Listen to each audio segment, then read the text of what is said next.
কারিকুলামের যে কথাটা বলছিলাম, এখনও হয়তো সরাসরি আলম আমিনার কথা বলা নেই, বাট বিষয়গুলো এমনভাবে সেট করা আছে যেখানে পুরুষ প্রাধান্যটা পাচ্ছে বেশি।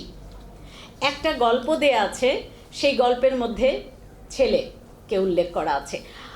আমার মায়ের নাকের নোলক, সেটাও একটা ছেলের মার উল্লেখ দেয়া আছে। তারপরে হচ্ছে যে মুক্তিযোদ্ধাদের কথা বলা হয়েছে, সেখানে কতজন নারী আছে, 5-7 জন পুরুষ মুক্তিযোদ্ধার মধ্যে একজন নারীকে দেখানো হয়েছে।